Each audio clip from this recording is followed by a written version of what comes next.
نحمدہ و نصلی علی رسولہ الکریم اما بعد فاعوذ باللہ من الشیطان الرجیم بسم اللہ الرحمن الرحیم۔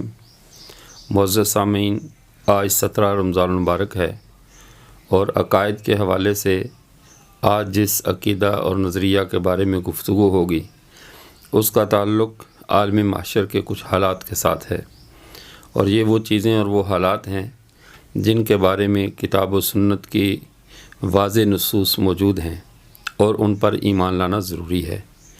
وہ خاص حالات اور وہ خاص چیزیں کیا ہیں؟ ایک تو تمام انبیاء کو ان کے مقام اور مرتبے کے مطابق میدان محشر میں حوض کا عطا ہونا ہے کہ ان کو پانی کے حوض عطا ہوں گے، اور بالخصوص ہمارے آقا و مولا حضرت محمد مصطفیٰ صلی اللہ علیہ وسلم کو قیامت کے دن حوض کوثر عطا ہوگی، اور یہ سب سے بڑا اور سب سے بابرکت حوض ہوگا جس سے آپ صلی اللہ علیہ وسلم اپنی امت کو جام پلائیں گے، اور اس میں مختلف لوگوں کی مختلف اوقات میں مہمان نوازی ہوگی۔ کسی کو قبر سے اٹھتے ہی جام ملے گا، کسی کو پل صراط کراس کرنے کے بعد، کسی کو حساب کتاب کے بعد، اور کچھ بعض خوش قسمت لوگ وہ بھی ہوں گے جن کو مختلف مواقع پہ کئی بار جام کوثر پینا نصیب ہوگا۔ اسی طرح یہ جام حوض کوثر کا ہونا برحق ہے، اس پر ایمان لانا ضروری ہے اور اس کا انکار کرنا کفر ہے۔ اسی طرح وہ چیزیں جیسے آپ صلی اللہ علیہ وسلم نے جن کے بارے میں خبر دی یا کتاب و سنت میں دیگر نصوص میں موجود ہے، وہ پل صراط کا ہونا ہے۔ پل صراط کے اوپر سے اہل ایمان کو اللہ تعالیٰ بجلی کی طرح گزار دیں گے۔ کچھ ایسے ہوگا جیسے سواریوں پر جا رہے ہیں، کچھ اپنے اعمال کی بقدر سمجھیں گے جیسے وہ پیدل جا رہے ہیں، اور کچھ وہ لوگ کہ جو اہل ایمان تو ہوں گے لیکن فی الحال ان کا ایمان اس قابل نہیں ہوگا کہ ان کو جنت میں لے جائے، وہ کچھ عرصے کے لیے ان کو دوزخ میں جانا ہوگا۔ اس کے بعد بہرحال وہ اپنے ایمان کی برکت سے کسی نہ کسی دور میں جب اللہ تعالیٰ فضل فرمائیں گے وہ جہنم سے خلاصی ان کی ہو جائے گی۔ اسی طرح وزن اعمال کا وزن ہونا، تمام لوگوں کے اعمال تولیں گے، اس پر ایمان لانا ضروری ہے۔ اچھے اور برے اعمال کا وزن ہوگا، جس آدمی نے رائی کے دانے برابر بھی نیکی کی یا برائی کی اس کو وہ وہاں پر پالے گا، تو کوئی چیز بھی اللہ کے نظر سے وہاں مخفی نہیں رہ جائے گی۔ وہاں روز محشر اس کے نام اعمال سے کوئی چیز بھی پوشیدہ نہیں ہوگی، ہر عمل کا وزن ہوگا۔ اور اس کے بعد ایک اور چیز ہے وہاں پر، وہ آپ صلی اللہ علیہ وسلم کی شفاعت ہے۔ آپ صلی اللہ علیہ وسلم کی شفاعت کبریٰ ہے کہ جب حساب کتاب شروع نہیں ہو رہا ہوگا، تمام انسانیت پریشان اور دم بخود ہوگی، تو آپ صلی اللہ علیہ وسلم کے پاس سب انبیاء اور رسل اور سب لوگ آئیں گے کہ آپ اللہ سے درخواست کیجئے تاکہ یہ محشر کی تلخی ختم ہو اور ہمارا حساب کتاب شروع ہو جائے۔ تو آپ صلی اللہ علیہ وسلم کی اس شفاعت سے، سفارش سے حساب کتاب شروع ہوگا۔ پھر آپ صلی اللہ علیہ وسلم اپنی امت کے گناہ گاروں کی سفارش فرمائیں گے، اور اسی طرح وہ لوگ جن کی نیکیاں کچھ کم پڑ رہی ہوں گی آپ صلی اللہ علیہ وسلم کی سفارش فرما دیں گے۔ اسی طرح بہت سے لوگوں کی شفاعت فرمائیں گے آپ صلی اللہ علیہ وسلم۔ تو آپ صلی اللہ علیہ وسلم کی شفاعت کا عقیدہ رکھنا یہ بالکل برحق ہے، اس کا انکار کرنے والا دائرہ اسلام سے خارج ہو جائے گا۔ آپ صلی اللہ علیہ وسلم اپنی امت کی شفاعت فرمائیں گے، اور اس پر بہت سی احادیث موجود ہیں جو کہ امت میں متواتر بیان ہو رہی ہیں اور چلی آ رہی ہیں، اور اس پر امت کا اجماع بھی ہے۔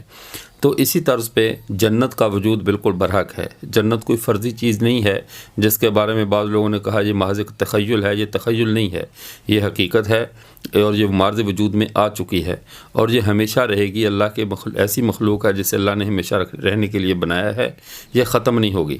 بعض لوگوں کے ذہن میں یہ ہے، وہ کہتے ہیں کہ اب جنت نہیں ہے، اسی وقت بر وقت اس کی تعمیر ہوگی۔ ایسا نہیں، بلکہ حضرت آدم علیہ السلام پہلے جنت ہی میں رہتے تھے، جنت کا وجود ہے، اسی سے زمین پر تشریف لائے ہیں، اور قیامت کے دن اپنی نیک اور صالح اولاد کو لے کر دوبارہ جنت میں حضرت آدم سمیت تمام نسل انسانی کے جو نیک اور فرمانبردار بندے ہیں وہ جنت میں چلے جائیں گے۔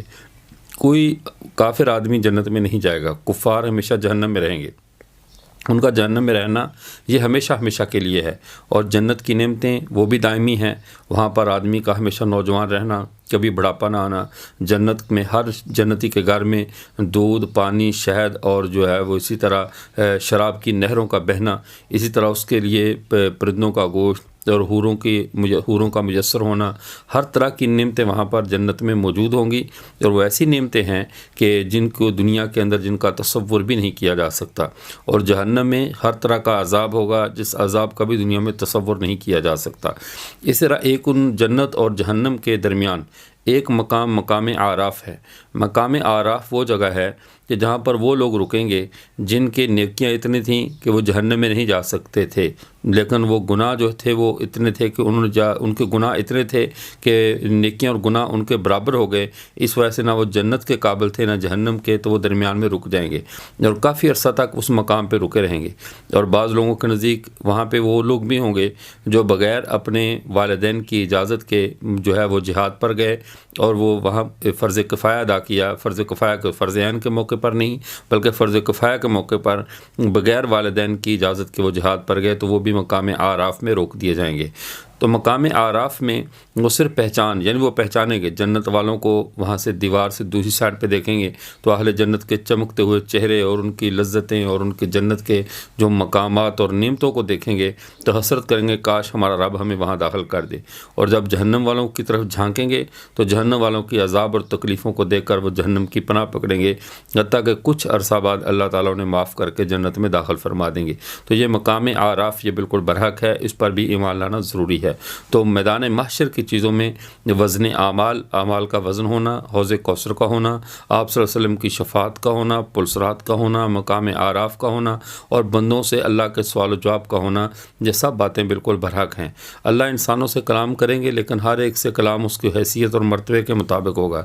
ایمان والوں سے اللہ کا کلام محبت کے ساتھ ہوگا، اور باغیوں اور کفار سے اللہ غصے کے ساتھ کلام فرمائیں گے۔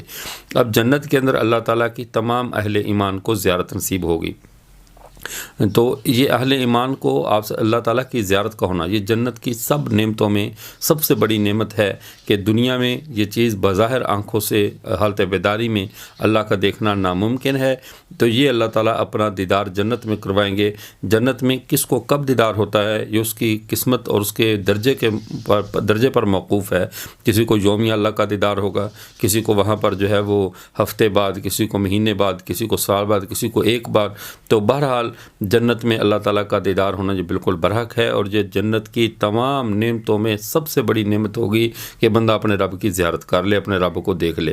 تو یہ احوال ہیں جو کتاب و سنت میں مذکور ہیں، ان پر ایمان لانا ضروری ہے۔